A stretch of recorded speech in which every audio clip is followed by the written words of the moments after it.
রমজান মাসের শেষ সময়ে এসে মুসলিম বিশ্বের মানুষের মনে এক ধরনের উৎসুক অপেক্ষা কাজ করে। সবাই অধীর আগ্রহে আকাশের দিকে তাকিয়ে থাকে, কখন শাওয়াল মাসের সেই কাঙ্ক্ষিত চাঁদ দেখা যাবে, আর কখনই বা মসজিদের মাইকে ভেসে আসবে সেই আনন্দের ঘোষণা। শাওয়াল মাসের চাঁদ দেখা গেছে। আগামীকাল পবিত্র ঈদ উল ফিতর। সবাই ঈদের প্রস্তুতি গ্রহণ করুন। সুপ্রিয় দর্শক, দীর্ঘ এক মাস সিয়াম সাধনা, সংযম এবং ইবাদতের পর অবশেষে পবিত্র রমজান মাসের সমাপ্তি ঘটতে চলেছে। এই মুহূর্তে সৌদি আরবের জাতীয় চাঁদ দেখা কমিটির পক্ষ থেকে যে আপডেটগুলি চলে এসেছে বিস্তারিত জানিয়ে দিব এই ভিডিওটির মাধ্যমে, তাই অবশ্যই পুরো ভিডিওটির সাথেই থাকবেন। আর এমনই সব ইসলামিক তথ্য ও গুরুত্বপূর্ণ ভিডিওর আপডেট সবার প্রথমে পেতে হলে অবশ্যই চ্যানেলটিকে সাবস্ক্রাইব করে পাশে থাকবেন। আর কমেন্ট বক্সে ঈদ মোবারক লিখতে ভুলবেন না। দর্শক বন্ধুরা, ইতিমধ্যেই আমরা পবিত্র রমজান মাসের একদমই শেষ প্রান্তে চলে এসেছি। আর মাত্র কিছু সময়ের অপেক্ষা।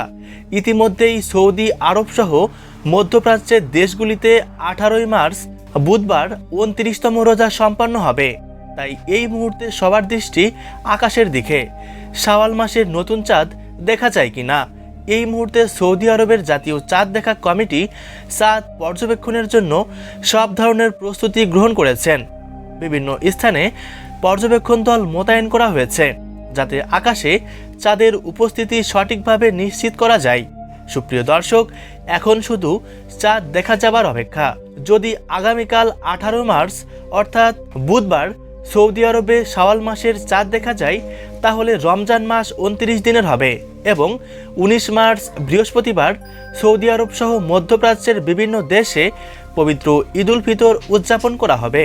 কিন্তু যদি কোনো কারণে সেদিন চাঁদ দেখা না যায়, তাহলে রোজা পূর্ণ 30 দিন সম্পন্ন হবে, অর্থাৎ রমজান মাস 30 দিন সম্পন্ন হওয়ার মাধ্যমে 20 মার্চ শুক্রবার সৌদি আরবে ঈদ উল ফিতর উদযাপন করা হবে। সাধারণত সৌদি আরবের একদিন পর ভারত, বাংলাদেশ সহ উপমহাদেশের বিভিন্ন দেশে ঈদ পালন করা হয়ে থাকে। সেই হিসেবে ধারণা করা হচ্ছে, যদি সৌদিতে 18ই মার্চ চাঁদ দেখা যায়, তাহলে বাংলাদেশ ও ভারতবর্ষে ঈদ উল ফিতর উদযাপিত হবে 20 তারিখ শুক্রবার।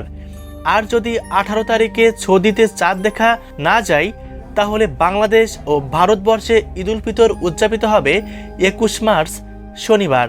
সুপ্রিয় দর্শক, এই ছিল এখন পর্যন্ত সর্বশেষ আপডেট। পরবর্তী আপডেটের জন্য অবশ্যই চ্যানেলটিকে সাবস্ক্রাইব করে পাশে থাকবেন।